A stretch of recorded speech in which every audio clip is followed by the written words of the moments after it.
also present in 130 countries. That allows that we work with states almost on a daily basis, helping them with their legal instruments to ensure they enhance the protection of people displaced by climate change. And in 2015, after consultations with states, consultations with NGOs, etc., 109 states adopted the Nansen Initiative Protection Agenda. And this looks at the gap of protecting people across border, and the platform now implements this protection agenda, which is basically a toolbox of what are the effective practices to protect these people.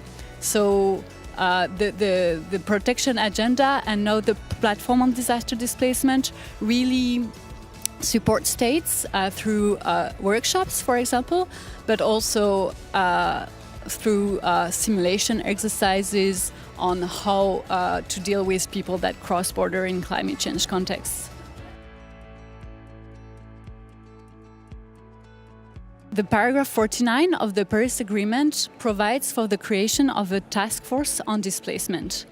And members of this task force are UN organizations, but also civil society. And this task force has met for the first time in May this year and have drafted its work plan. And now we are in the process of implementing this work plan. And I say we because UNHCR is part of this task force.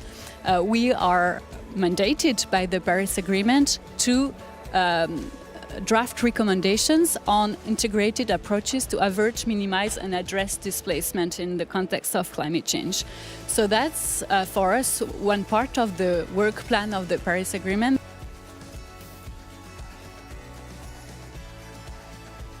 For example, UNHCR is part of NDC of creating a LDC toolkit where it's a legal tool basically where states can go online and see for different sectors like energy, etc. But it also goes for the sector on climate change displacement.